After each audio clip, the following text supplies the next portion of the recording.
Mi madre canceló mi cumpleaños porque mi hermana era la prioridad. Esa misma noche me fui sin despedirme, y el éxito que construí en silencio se convirtió en la venganza que nunca vieron venir. Volví a casa el día que cumplía 23 años con una torta barata del supermercado entre las manos. Era de chocolate, sencilla, con un «feliz cumpleaños» escrito en glaseado azul que ya empezaba a correrse por el calor. Me había costado $6 después de una jornada de 8 horas en la ferretería. No era gran cosa, pero era mía. Apenas crucé la puerta, supe que algo no estaba bien. En la sala estaban mis padres, Ellen y Thomas, sentados muy juntos en el sofá, con mi hermana Sophie entre ellos. La escena parecía cuidadosamente ensayada, como si se tratara de una reunión incómoda que llevaban tiempo preparando. Dejé la mochila en el suelo y di un paso más, esperando al menos un saludo. Mi madre levantó la vista y me observó con una expresión que ya conocía demasiado bien. No era lástima. Tampoco culpa. Era esa decepción tranquila, practicada, que había aprendido a leer desde niño. Sin rodeos, soltó la frase que terminó de confirmar lo que estaba pasando. Ryan, hemos decidido que este año no habrá celebración, dijo. Sophie necesita toda la atención de la familia ahora mismo. Está pasando por un momento difícil y debemos apoyarla. No fue una pregunta. No hubo espacio para réplica. Mis sentimientos no contaban, eran ruido de fondo. Sophie, sentada con la espalda rígida y los ojos brillantes, parecía devastada. Las lágrimas falsas ya se asomaban, perfectamente calculadas. En ese instante algo hizo clic dentro de mí. No era solo otro cumpleaños ignorado. No era un simple desplante más. Fue la confirmación de algo que llevaba años acumulándose. Yo era invisible en mi propia familia. Sin decir una palabra, dejé la torta sobre la mesa baja, caminé directo a mi habitación y empecé a meter mis cosas en una bolsa. Todo lo que tenía. Todo lo que era. Mientras doblaba ropa, el peso de esa decisión empezó a tener sentido. No había sido una reacción impulsiva. Era el resultado lógico de más de 20 años de vivir relegado a un segundo plano. Para entender cómo se llegó a ese punto, hay que retroceder varios años. Sophie es 2 años menor que yo. Cuando tenía 8, ganó un concurso de belleza infantil de esos pequeños, regionales, que algunos padres convierten en el centro de su universo. Recuerdo perfectamente ese día porque fue la última vez que vi a mis padres mirarme con orgullo genuino. Antes de que le entregaran ese trofeo de plástico barato, algo se rompió. Desde entonces, cada evento familiar, cada dólar ahorrado, cada minuto de atención fue redirigido hacia ella. Clases de baile, lecciones de canto, entrenadores de actuación, certámenes sin fin. La casa se transformó en un santuario dedicado a sus talentos mediocres. Mis boletines con calificaciones perfectas recibían un gesto rápido de aprobación. Las cintas de participación de Sophie eran enmarcadas y colgadas en cada pared libre. Cuando fui seleccionado para la Feria Estatal de Ciencias, después de meses trabajando en un proyecto complejo, mi logro quedó sepultado bajo la emoción por la siguiente competencia de mi hermana. Aprendí a celebrar mis victorias solo, en silencio, mientras el living se convertía en su escenario personal. Mi padre, Thomas, empezó a trabajar horas extra en la fábrica para costear vestidos, viajes y cuotas. Llegaba a casa agotado, comía sin hablar y luego pasaba horas sentado mirando a Sophie ensayar. En 3 años envejeció 10. Sus hombros siempre caídos reflejaban el peso de la presión económica y el desgaste emocional. La única persona que vio con claridad esa locura fue mi abuelo Jack, el padre distanciado de mi papá, que vivía al otro lado de la ciudad. En casa casi no se hablaba de él. Mi madre nunca le perdonó que se negara a financiar los sueños artísticos de Sophie. Con el tiempo entendí que había sido el más sensato de todos. Jack se las arreglaba para verme a escondidas. Nos encontrábamos en la biblioteca o en algún parque. Siempre traía comida, siempre escuchaba. Se interesaba por mis estudios, por mi trabajo en la ferretería, por mis planes de ir a la universidad. Fue el único que celebró conmigo cuando me aceptaron en la universidad estatal con una beca parcial. Incluso abrió un pequeño fondo para ayudarme con los gastos, haciendo aportes cuando podía, sin decirle nada a nadie. Lo que volvió esa noche de cumpleaños todavía más amarga fue algo que había escuchado horas antes. Había llegado temprano del trabajo y, al pasar por el pasillo, oí la voz de Sophie en su habitación. La puerta estaba entreabierta y hablaba por teléfono con ese tono dulce y falso que usaba cuando mentía. Ya le dije a mamá que necesito atención extra ahora, decía, riéndose. Sé que el cumpleaños de Ryan es mañana, pero ¿a quién le importa? Les dije que me siento deprimida y desplazada. Mamá se lo creyó todo. Esta noche le va a decir que no se festeja nada porque yo necesito apoyo familiar. Me quedé inmóvil, escuchando. Lo mejor es que nadie sabe que me echaron de la universidad hace 3 semanas, continuó. La carta del registro va a llegar en cualquier momento. Para entonces ya los habré convencido de que dejé los estudios porque estaban demasiado pendientes de Ryan y no de mí. ¿Puedes creer que todavía viva acá con 23 años? ¡Qué perdedor! Se rió. Esa risa cruel que conocía de memoria. Ya convencí a mamá de que pasemos su cumpleaños hablando de mis sentimientos y de mi futuro, remató. Cuando llegue la carta, van a estar tan preocupados por mi salud mental que ni siquiera van a recordar los $40.000 que tiraron en mi matrícula. $40.000. Me dijeron que no podían ayudarme con los gastos de la universidad porque la situación económica estaba complicada. Lo dijeron con naturalidad, casi como si fuera algo obvio. Sin embargo, yo ya sabía que habían gastado cerca de $40.000 en la educación de Sophie, una carrera que ella misma había abandonado sin terminar. En ese instante sentí que algo dentro de mí cedía definitivamente. No fue una sorpresa repentina, fue más bien el colapso final de una grieta que llevaba años formándose. 3 horas después regresé a casa con un pastel barato del supermercado, de esos que uno compra más por costumbre que por ilusión. Cuando entré y los vi a todos sentados en la sala, entendí de inmediato lo que estaba ocurriendo. Estaban preparados para cancelar mi cumpleaños una vez más, esta vez usando la supuesta crisis emocional de Sophie como excusa. No era casualidad. Ella había armado toda esa escena para desviar la atención de su fracaso académico. Antes de que la verdad saliera a la luz, necesitaba convertirse en la víctima. Mi madre, Ellen, se inclinó hacia adelante en el sillón, con las manos entrelazadas en ese gesto ensayado que utilizaba cada vez que creía estar impartiendo sabiduría maternal. Ryan, tienes que entender que Sophie está pasando por un momento muy difícil, dijo con tono solemne. Ella siente que la familia no valora lo suficiente su esfuerzo y ahora mismo necesita ser nuestra prioridad. Continuó hablando como si mi presencia no importara. Tu cumpleaños ocurre todos los años, pero el bienestar emocional de tu hermana es frágil. Tenemos que unirnos como familia y apoyarla. Eso significa que esta noche no habrá celebración, ni pastel, ni regalos. Vamos a dedicar el tiempo a hablar de lo que Sophie siente y de cómo podemos ayudarla a cumplir sus sueños. Busqué instintivamente la mirada de mi padre, Thomas, esperando algún gesto de desacuerdo, una mínima señal de que entendía lo injusto de la situación. No hubo nada. Permanecía mirando sus propias manos, con la expresión cansada de alguien que había renunciado a discutir hacía mucho tiempo. Eligió sobrevivir en silencio antes que enfrentar el conflicto. Entonces Sophie habló. Su voz temblaba con una fragilidad cuidadosamente calculada. Lo siento, Ryan. Sé que esto es duro para ti, pero a veces me siento invisible, como si nadie notara todo lo que estoy pasando. Necesito saber que esta familia se preocupa por mí, que no estoy olvidada. Esa palabra me golpeó con fuerza, olvidada. La dijo ella, la persona cuya imagen llenaba las paredes de la casa, cuyos trofeos ocupaban cada estantería, cuyas necesidades marcaban todas las decisiones familiares. Ella se sentía olvidada. Mientras tanto, yo había dormido en el mismo dormitorio pequeño desde los 5 años porque Sophie necesitaba el cuarto grande para sus trajes y sesiones de fotos. Llevaba 2 años usando los mismos pantalones porque ella necesitaba ropa nueva para sus redes sociales. Tan invisible había sido que muchos familiares ni siquiera sabían que estaba estudiando en la universidad. En ese momento tomé una decisión. No hubo anuncio ni discusión. No pedí explicaciones ni reconocimiento. Dejé el pastel sobre la mesa, los miré una última vez y caminé hacia mi habitación. Probablemente pensaron que iba a encerrarme a hacer lo de siempre. No sabían que estaba a punto de desaparecer de sus vidas.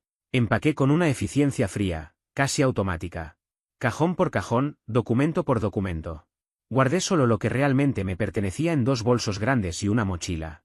Al terminar, la habitación se veía extraña, como si siempre hubiera sido un lugar de paso y no un hogar. 23 años resumidos en 3 bolsas y una carta de aceptación universitaria. Cerca de la medianoche escuché pasos en el pasillo. Mi padre llamó suavemente a la puerta. Ryan, ¿puedo pasar? Lo dejé entrar. Se veía más viejo de lo que era, encorvado, agotado. Por un segundo pensé que tal vez había reaccionado, que por fin iba a defenderme. En cambio, sacó la billetera y me entregó 5 billetes arrugados de $100. Es todo lo que tengo ahora, dijo en voz baja. Sé que esto no es justo. Sé que te fallamos. Pero ya no me queda energía para arreglarlo. Acepté el dinero no porque creyera que solucionaba algo, sino porque sabía que lo necesitaría. $500 era más de lo que me había dado en toda mi vida. Que viniera acompañado de una disculpa tardía lo hacía aún más doloroso. Gracias, respondí sin emoción. ¿A dónde vas a ir? Preguntó. ¿Importa? Contesté. No discutió. Asintió y se fue, todavía más derrotado que antes. Salí de la casa a las 2 de la madrugada. Cargué mis cosas en mi viejo Honda Civic, con casi 200.000 kilómetros encima, y conduje al único lugar donde sabía que no me harían preguntas, la casa de mi abuelo Jack. Abrió la puerta en bata, me miró, vio las bolsas y simplemente se hizo a un lado para dejarme entrar. Bonito cumpleaños, por lo que veo, comentó mientras iba a preparar chocolate caliente. Le conté todo. Escuchó en silencio, con las manos rodeando la taza, conteniéndose claramente. Cuando terminé, habló con calma. Quédate aquí el tiempo que necesites. El cuarto de invitados es tuyo. Sin alquiler, sin condiciones. Solo prométeme que terminarás la universidad y harás algo bueno con tu vida. La mejor venganza es vivir bien. Se lo prometí. Ese cuarto se convirtió en mi punto de partida. Trabajé a tiempo completo en la ferretería, estudié y aproveché cada minuto libre para aprender sobre inversiones inmobiliarias. Jack había tenido experiencia en renovaciones años atrás y me enseñó todo lo que sabía. Además, había estado ahorrando en secreto un fondo universitario para mí, $8.000 que me permitieron seguir estudiando sin abandonar el trabajo. Terminé la carrera en 3 años, tomando cursos de verano y cargando el máximo de materias posible. Mientras tanto, sin mí como amortiguador, mi familia empezó a desmoronarse. 2 semanas después de irme llegó la carta de expulsión de la Universidad de Sofie. Mi madre me llamó 17 veces ese día. No respondí ninguna. Los mensajes pasaron de la ira a la desesperación. Ryan, tu hermana te necesita. Esto es una crisis familiar. No puedes abandonarnos así. Llámame ahora. Borré todos sin escucharlos completos. Por medio de Jack, que mantenía un contacto mínimo con mi padre, supe lo que ocurría. La deuda universitaria seguía ahí. La excusa de la crisis emocional no funcionó cuando quedó claro que Sophie había abandonado todas las clases. Ellen estaba furiosa, Thomas resignado y Sophie seguía interpretando el papel de víctima, culpando a la familia por no apoyarla lo suficiente, ahora sin mí para absorber el caos y hacer que todo pareciera más estable de lo que realmente era. Tuvieron que mirarse entre ellos. No fue un gesto simbólico ni una pausa incómoda más, fue uno de esos silencios donde ya no queda espacio para fingir. Se cruzaron las miradas como si, por primera vez en años, se vieran sin el filtro de excusas que se habían repetido durante tanto tiempo. Por lo que pude notar, no les gustó lo que encontraron reflejado. Yo me gradué de la universidad a los 24 años, con un título en administración de empresas y con algo que jamás olvidé, ningún miembro de mi familia estaba presente. Ni mis padres, ni mi hermana, ni siquiera alguien que fingiera interés por compromiso. No hubo aplausos familiares, ni fotos, ni felicitaciones posteriores. Solo yo, saliendo del auditorio con el diploma bajo el brazo y la certeza incómoda de que, una vez más, estaba solo. El único que apareció fue Jack. Llegó tarde, caminando despacio, con un pastel pequeño comprado en una panadería de barrio y una tarjeta doblada con cuidado. Dentro había un cheque por $1.000. No es un regalo, me dijo. Es capital inicial. Ve y haz algo con esto. Haz tu primer trato. No lo dijo con grandilocuencia ni con discursos motivacionales.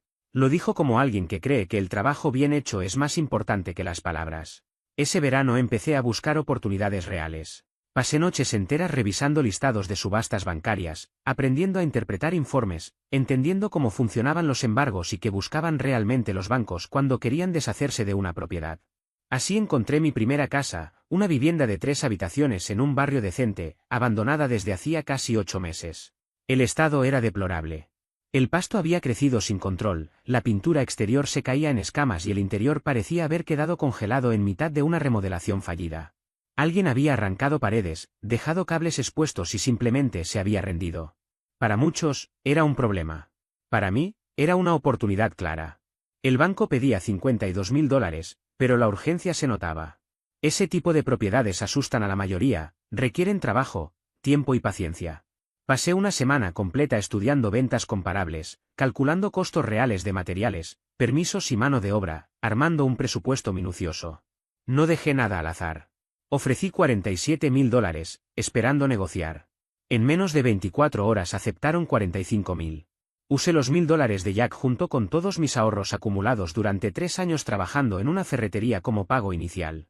Para el resto solicité un pequeño préstamo comercial usando la casa como garantía. El oficial del banco revisó mis documentos con escepticismo, hojeó mis hojas de cálculo y frunció el ceño varias veces. Pero los números cerraban. Finalmente aprobó el préstamo. Los siguientes 6 meses fueron los más duros que había vivido. Trabajaba durante el día y, al terminar, me iba directo a la casa hasta pasada la medianoche. Arranqué alfombras podridas y debajo encontré pisos de roble que solo necesitaban ser restaurados.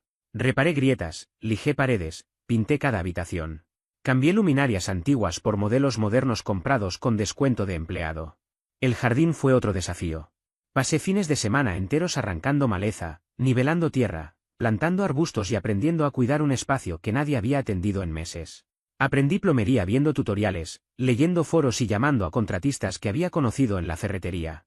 Lo mismo con electricidad básica. Cometí errores, muchos. El primer grifo goteó durante días porque olvidé una arandela. El primer interruptor quedó invertido. Pero cada error me enseñó algo.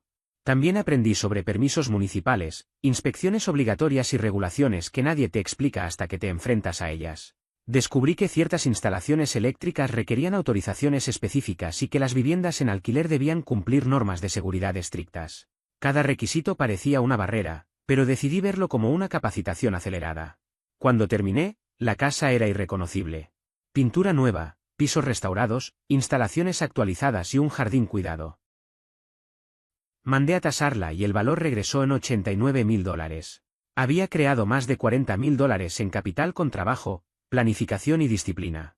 La alquilé por $1.200 mensuales. En una semana recibí 14 solicitudes. Seleccioné a una pareja joven, ambos docentes, ingresos estables, referencias impecables. El alquiler cubría todos los gastos y dejaba un excedente que fui guardando para el siguiente proyecto. Pero lo más importante no fue el dinero. Fue la prueba interna de que podía construir algo real. 8 meses después compré la segunda propiedad, otro embargo, esta vez un dúplex. El proceso fue más rápido. Ya sabía qué buscar, qué evitar y cómo planificar. Al finalizar esa renovación, podía hacer trabajos que antes ni imaginaba. La tercera propiedad fue una casa pequeña con una cocina destruida. El dueño anterior había empezado la demolición y abandonado el proyecto. Pasé 3 meses completando lo que dejó inconcluso, aprendiendo sobre gabinetes, encimeras y distribución funcional de espacios. Cada inmueble me hizo más competente. Cada error redujo el siguiente. Cada alquiler exitoso confirmó que esto no era suerte. A los 26 años tenía 3 propiedades. A los 28, 7. A los 30 dirigía una empresa inmobiliaria con 15 propiedades generando ingresos constantes. Había construido algo real desde cero usando la misma terquedad que mi familia siempre criticó. Durante ese tiempo, Ellen llamaba en fechas especiales hablando de sanar heridas. Sophie enviaba mensajes diciendo cuánto había cambiado. Yo no respondía. No por rencor, sino porque ya no compartíamos el mismo mundo. Entonces Jack enfermó. Cáncer en etapa 3. Eligió un tratamiento mínimo. Me mudé con él para cuidarlo. Fue entonces cuando mi familia apareció. Una tarde, Ellen llegó a la casa. Jack la recibió en la puerta. Ellen, tienes descaro viniendo aquí después de lo que hiciste, le dijo. Soy su madre, respondió ella. Tengo derecho. Perdiste ese derecho cuando elegiste la fantasía de tu hija por encima de la realidad de tu hijo. Ryan no quiere verte. Ahora vete. Ella dejó una carta. Esa noche Jack me la entregó. Estuve a punto de tirarla, pero la abrí. Era una obra maestra de manipulación cuidadosamente escrita. El contenido de la carta ocupaba casi 3 páginas completas. No había disculpas reales, ni una sola línea que asumiera responsabilidad directa. En su lugar, era una larga explicación cuidadosamente redactada sobre cómo, según ella, siempre había amado a ambos hijos por igual. Insistía en que había hecho lo mejor posible en circunstancias difíciles, que las decisiones tomadas no habían sido fáciles y que todo había sido producto del sacrificio. Dedicaba varios párrafos a asegurar que Sophie había cambiado, que ahora estaba esforzándose por salir adelante y convertirse en una persona independiente. Cada frase estaba envuelta en un lenguaje que la colocaba a ella como víctima de una situación injusta, como si la vida simplemente le hubiera impuesto retos imposibles de manejar. No había un lo siento, ni una admisión clara de errores. Solo justificaciones cuidadosamente maquilladas. El verdadero golpe llegó al final de la carta, en el último párrafo, donde el tono cambió sutilmente. Decía que estaban atravesando dificultades económicas, que las horas extra de mi padre habían sido recortadas y que Sophie no lograba encontrar un empleo estable. Que la situación era complicada y que necesitaban apoyo. Entonces llegó la frase clave: sabían que yo estaba teniendo éxito en el sector inmobiliario. Tal vez podría orientarlos, aconsejarlos, o ayudarlos con un préstamo. La familia se ayuda entre sí, escribió. Eso es lo que hacemos. Ahí quedó todo claro. Ese era el verdadero motivo del repentino deseo de reconciliación. No era culpa, ni reflexión, ni arrepentimiento. Era dinero. Le mostré la carta a Jack. La leyó con atención, sin interrumpirme. Cuando terminó, me la devolvió con un leve movimiento de cabeza. claramente molesto. No han cambiado en absoluto, dijo. Siguen usando a la gente. Siguen sin hacerse responsables de nada. Y siguen esperando que tú soluciones los problemas que ellos mismos crearon. Asentí. Lo sé. ¿Y qué piensas hacer? Preguntó. Nada, respondí con total tranquilidad. Absolutamente nada. Jack sonrió, satisfecho. Ese es mi muchacho. 3 semanas después, Jack falleció mientras dormía, sin dolor, sin drama. Se fue en paz.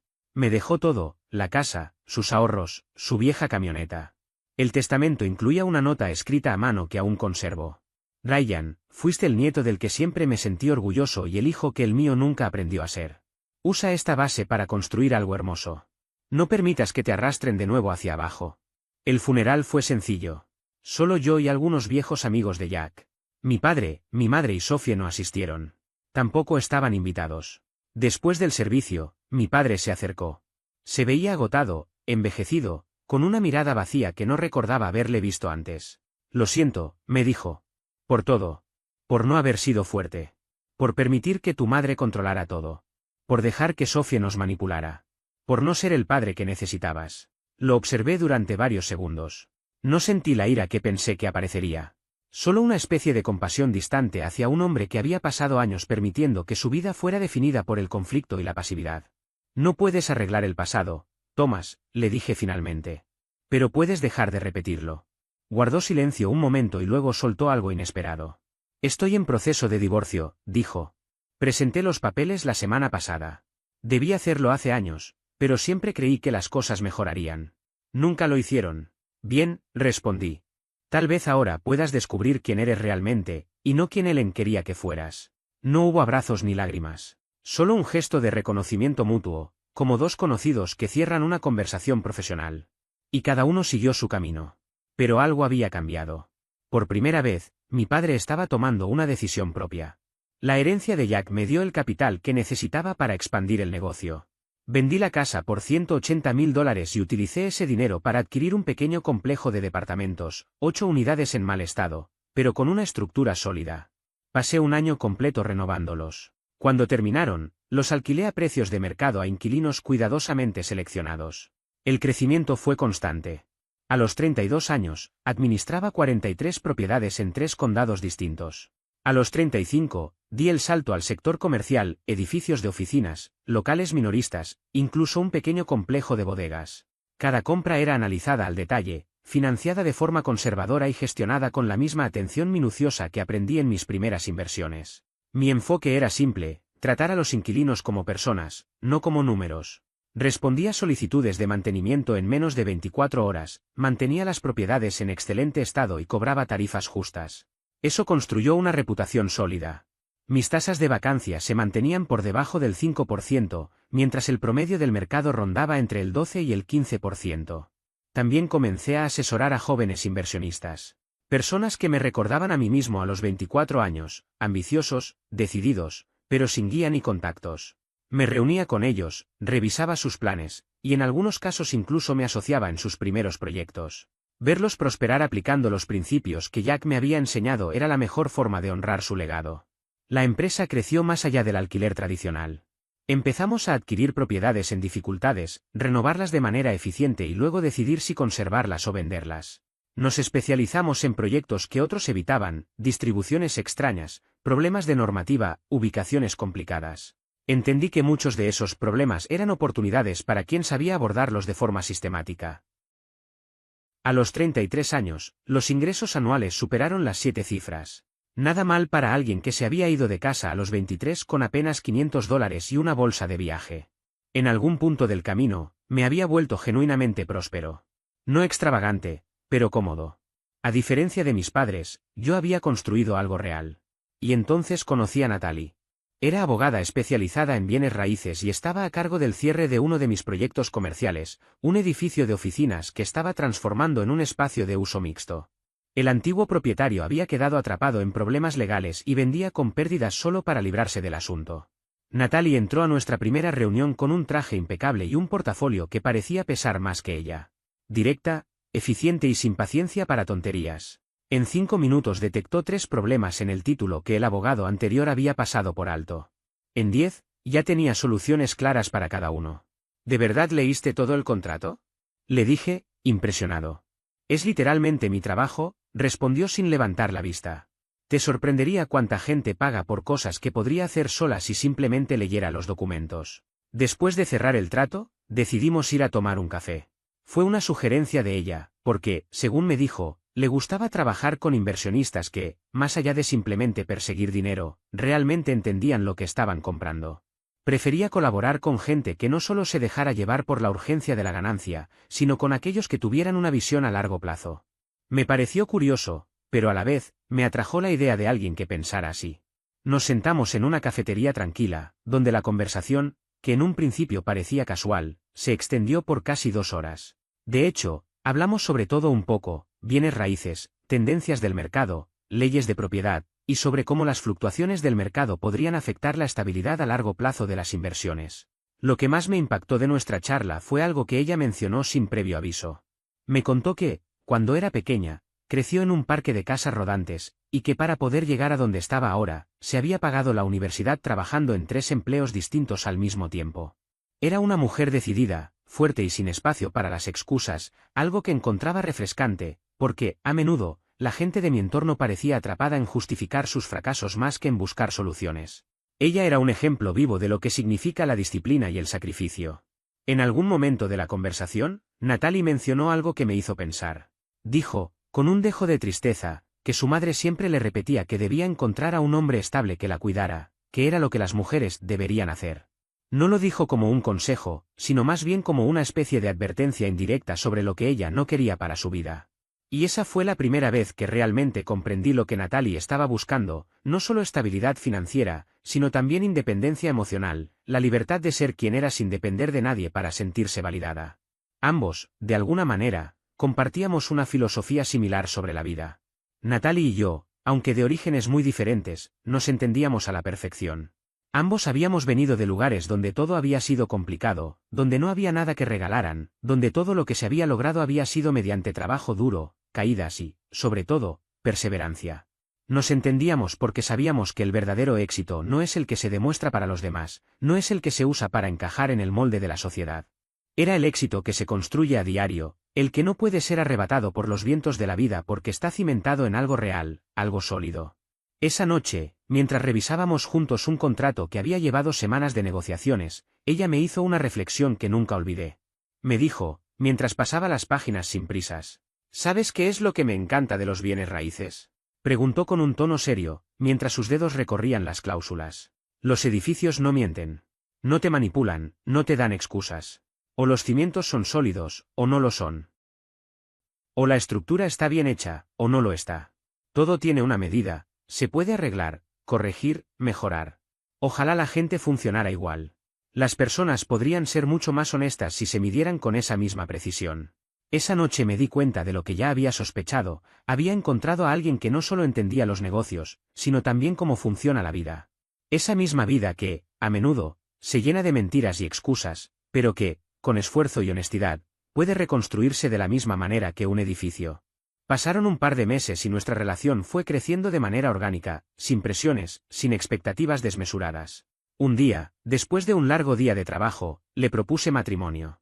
No fue una propuesta espectacular ni grandiosa, como las que vemos en las películas. Fue en el primer inmueble que había renovado, una propiedad que había transformado por completo con mis propias manos. Le dije que eso mismo había hecho ella conmigo, tomar a alguien roto y ayudarlo a volverse entero, sin cambiar lo que en mí era esencial. Ella, con esa seguridad que siempre la había caracterizado, aceptó antes de que terminara de formular la pregunta. Nos casamos 2 años después, en una pequeña ceremonia que hicimos en un salón que apenas podía albergar a 50 personas. Solo amigos cercanos, sin dramas familiares, sin pretensiones. Solo nosotros dos, con el compromiso de seguir construyendo algo real, algo nuestro. Para mi sorpresa, mi padre asistió. Hasta entonces, no esperaba verlo en una ocasión como esa. Había divorciado a Ellen hacía tiempo y, en su lugar, había conocido a una mujer llamada Clare, que lo trataba con respeto, como a un igual. Se veía diferente, más saludable, como si por fin se hubiera librado de una carga que había arrastrado durante años. Durante la recepción, me dijo algo que nunca pensé que escucharía. Estoy orgulloso de ti. Jack también lo estaría, me dijo, su voz cargada de una sinceridad que nunca había mostrado. Le agradecí, pero algo en su rostro me dijo que aún había mucho por decir. Entonces continuó. Sé que no merezco tu perdón, pero quiero que sepas que estoy intentando ser una mejor persona, que estoy trabajando para hacer las cosas bien. A pesar de todo lo que había sucedido, le respondí sinceramente. Lo veo. Y me alegra ver que estás cambiando, que estás tratando de hacer mejor las cosas. Unos meses después de nuestra boda, recibí un mensaje inesperado de Sophie. Al principio pensé que sería otro intento vacío, pero al leerlo, me di cuenta de que algo había cambiado. Ella no traía excusas ni manipulaciones, solo una declaración honesta. Ryan, sé que no merezco una respuesta, pero quería que supieras que he estado trabajando en mí. Conseguí trabajo en un restaurante, y ahora soy supervisora de turno. No es un trabajo glamoroso, pero me siento orgullosa de lo que he logrado. Lo siento por todo. No pido perdón ni espero que respondas, solo necesitaba que supieras que finalmente entendí lo que tú siempre supiste, el verdadero valor viene de lo que construyes, no de lo que te dan. Mostré el mensaje a Natalie, quien lo leyó detenidamente. Me miró y me preguntó. ¿Qué piensas? Creo que las personas pueden cambiar, respondí, pero también creo que solo el tiempo dirá si esto es real o si es solo otra actuación. Al principio no respondí, pero después, 6 meses más tarde, Sophie me escribió de nuevo. Esta vez, envió fotos de ella trabajando en el restaurante, de su pequeño departamento que alquilaba sola y de la cuenta de ahorros que había empezado a construir. No pidió nada, solo mostró lo que había logrado por sí misma. Eso me hizo sentir un poco más confiado. Le respondí con una frase sencilla. Me alegra ver que estás haciendo el trabajo. Horas después, ella respondió. Gracias. Eso significa más de lo que imaginas. No nos volvimos cercanos, no hubo grandes reuniones ni intentos de borrar el pasado, pero sí creamos una especie de respeto mutuo. Un reconocimiento lejano, pero genuino, entre dos personas que compartían más de lo que pensaban. En cuanto a Ellen, supe por los rumores familiares que vivía en un departamento pequeño después del divorcio y trabajaba como recepcionista. Seguía repitiendo a todo el que la escuchara lo mismo, que sus hijos la habían abandonado. Sin embargo, la ironía no pasó desapercibida para nadie, ella había terminado trabajando en el mismo tipo de empleo que Sophie había utilizado como base para crecer, mientras que Ellen lo usaba como prueba de su eterna víctima. Finalmente, el año pasado decidí honrar la memoria de Jack. Compré un viejo almacén que llevaba 3 años vacío en el barrio donde él había vivido toda su vida adulta. El propietario había muerto y los herederos no podían decidir qué hacer con él, así que lo vendieron para evitar seguir pagando impuestos. Lo compré por $180,000 y gasté $400,000 más en renovaciones. Era un edificio enorme, de más de 12,000 pies cuadrados, lleno de potencial. Un espacio destinado no solo para construir, sino para crear algo verdadero, algo que no se pudiera destruir. Justo como Jack me había enseñado. Decidimos empezar desde cero. El edificio estaba tan deteriorado que no había forma de rescatarlo sin una intervención profunda, así que lo vaciamos por completo. Actualizamos toda la estructura para cumplir con las normativas modernas de construcción, pero cuidamos cada detalle que le daba identidad, los muros de ladrillo a la vista, las vigas de madera originales, esa mezcla de historia y resistencia que hacía que el lugar tuviera alma. No queríamos borrar su pasado, sino darle un futuro. Diseñamos un laboratorio de computación con 20 estaciones completamente equipadas, todas con software actualizado, pensado tanto para jóvenes estudiantes como para adultos que necesitaban capacitarse. Construimos 4 salas privadas de tutoría, espacios tranquilos donde los chicos pudieran recibir apoyo personalizado con sus tareas o prepararse para exámenes. También creamos un gran salón multiuso, lo suficientemente flexible como para albergar desde talleres de formación laboral hasta reuniones comunitarias o charlas informativas. Sumamos una cocina industrial y un pequeño restaurante. Nada lujoso, nada pretencioso. Solo comida honesta, bien hecha, a precios que no pusieran a nadie en aprietos. La idea del restaurante fue de Natalie. Ella fue quien señaló algo que muchos preferían ignorar: en ese barrio había demasiadas familias con problemas de acceso a alimentos. Ofrecer comida gratis, aunque bien intencionado, muchas veces venía acompañado de vergüenza. En cambio, cobrar una cantidad simbólica, $1 por plato, permitía que las personas conservaran su dignidad sin dejar de recibir ayuda. Fue una idea simple y brillante. Natalie siempre tuvo esa claridad. La renovación llevó 8 meses intensos. Mi esposa se encargó de coordinar a los contratistas, gestionar permisos y supervisar cada avance. Yo me sumé siempre que pude, trabajando con mis propias manos cuando el tiempo lo permitía. Poco a poco, lo que había sido un edificio abandonado y olvidado se transformó en un espacio del que todo el vecindario podía sentirse orgulloso. Decidimos llamarlo la Fundación Jack, en honor al hombre que me enseñó una lección que jamás olvidé: el verdadero éxito no consiste en subir solo, sino en construir escaleras para que otros también puedan hacerlo. Él me enseñó que crecer no tiene sentido si no sirve para elevar a alguien más. El día de la inauguración superó cualquier expectativa. Más de 200 personas se hicieron presentes, familias del barrio, comerciantes locales, representantes municipales que habían ayudado a agilizar los permisos. El laboratorio de computación ya tenía turnos reservados para todo el mes siguiente. 3 docentes de la zona se ofrecieron como voluntarios para dar tutorías gratuitas. El restaurante había recibido solicitudes de empleo de 5 vecinos, todos residentes del mismo barrio. Mi padre llegó acompañado de Clare. Sophie vino con su pareja y con su hijo, Owen, a quien había nombrado usando el segundo nombre de Jack como homenaje. La familia de Natalie llenó buena parte del salón. También estaban amigos de distintas etapas de mi vida, colegas, personas que habían observado la transformación del edificio día tras día. Me paré al frente y miré alrededor. Rostros atentos. Gente que estaba ahí porque quería estarlo. Y entonces lo entendí con una claridad abrumadora: yo había construido todo eso. No solo el edificio. No solo los negocios o el patrimonio. Había construido una vida rodeada de personas que elegían quedarse, quedaban sin esperar algo a cambio. Durante el discurso hablé de Jack y de lo que me enseñó sobre resiliencia, respeto propio y la diferencia entre la familia que te toca y la familia que eliges. Recordé una frase suya que siempre me acompañó. Dijo que la mejor venganza no es demostrar que otros están equivocados, sino demostrarse a uno mismo que tenía razón.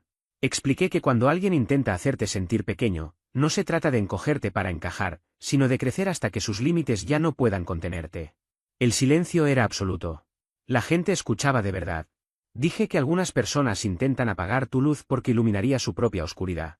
Que te hacen creer que no eres nada porque tu valor amenaza todo lo que ellos construyeron sobre mentiras.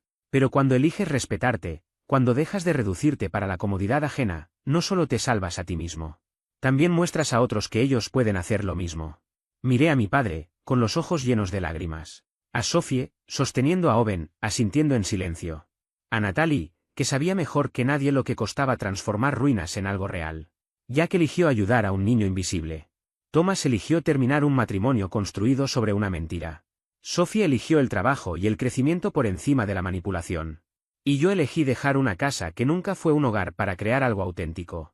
Eso representaba la fundación, la prueba de que nunca es tarde para elegir distinto. El aplauso llenó la sala, pero aún no había terminado. Dije que el mayor regalo que Ellen me dio sin proponérselo fue enseñarme exactamente en qué no quería convertirme. Al negarme celebraciones, me enseñó a celebrarme todos los días. Al decirme que no valía nada, me empujó a convertirme en alguien. Al borrarme de las fotos familiares, me dio la libertad de pintar mi propio retrato. Mi padre se levantó. Algo impensado años atrás. Ese es mi hijo, dijo con voz firme. Mi hijo en todo lo que importa. La celebración continuó hasta entrada la noche. Sophie se fue temprano para acostar a Owen, pero antes me abrazó. Un abrazo sincero, sin dobles intenciones. Me agradeció por demostrar que cambiar era posible. Le respondí que ella lo había hecho sola, que yo simplemente dejé de facilitar la alternativa. Mi padre se quedó hasta el final, ayudando a ordenar como un voluntario más. Mientras apilábamos las sillas, me confesó que había pasado 20 años paralizado por miedo, miedo a Ellen, miedo al conflicto, miedo a hacer lo correcto. Y que cuando finalmente se animó, comprendió que lo único verdaderamente aterrador había sido perder tanto tiempo. Más vale tarde que nunca, le dije. Lo sé, respondió mirando el salón vacío que pronto estaría lleno de chicos aprendiendo. Lamento no haber sido valiente cuando más me necesitabas. No podemos cambiar el pasado, le dije. Pero estás aquí ahora. Y eso importa. Esa noche, mientras cerrábamos el edificio, Natalie me tomó la mano y dijo algo que nunca olvidé. Me preguntó si sabía cuál era la verdadera venganza. No el éxito, ni el dinero, ni siquiera la felicidad. Era la indiferencia. Ellen seguía enojada, amargada, culpando a otros. Pero yo había avanzado tanto que ya no era parte de mi historia. Apenas un detonante de algo que no pudo controlar. Tenía razón. Pensaba en Ellen muy poco. Y cuando lo hacía, era con la distancia emocional que se tiene hacia los problemas de un desconocido.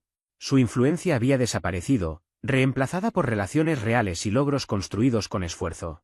Hoy, cuando repaso todo con la distancia que dan los años, comprendo que aquel episodio marcó un antes y un después que entonces no supe reconocer. Ser dejado de lado en un momento que debía ser mío no fue una herida definitiva, sino una señal clara.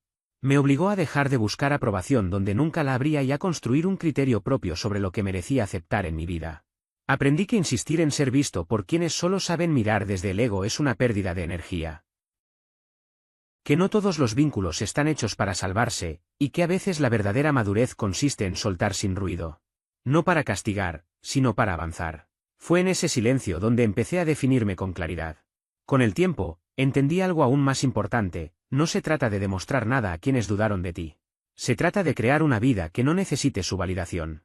Una vida donde el afecto no sea una moneda de cambio y el respeto no tenga condiciones ocultas. Hoy tengo una familia construida desde elecciones conscientes, no desde obligaciones. Natalie y yo criamos a nuestros hijos en un hogar donde los logros se celebran sin comparaciones y los errores no se usan como armas. Los cumpleaños son momentos de encuentro, no de competencia.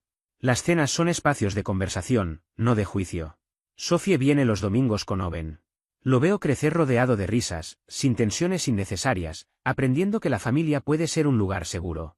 Mi padre, por su parte, ocupa ahora el rol que siempre quiso, aunque haya llegado más tarde de lo ideal. Ya no vive desde el miedo, sino desde la presencia. Y eso, para mí, tiene valor. De él sé poco. Y, sinceramente, eso ya no me genera ningún conflicto. Su historia siguió un camino distinto al mío, uno donde el resentimiento pesa más que la autocrítica. Yo elegí otra cosa. Elegí avanzar, construir, aprender y cerrar ciclos sin necesidad de revancha explícita. Porque al final entendí algo esencial: no siempre se gana enfrentando. A veces se gana dejando de mirar atrás, dejando de explicar, dejando de justificar quién eres. El verdadero cierre no llega cuando el otro reconoce su error, sino cuando deja de ser relevante en tu presente. Y ahí fue cuando supe que, por primera vez, estaba exactamente donde tenía que estar.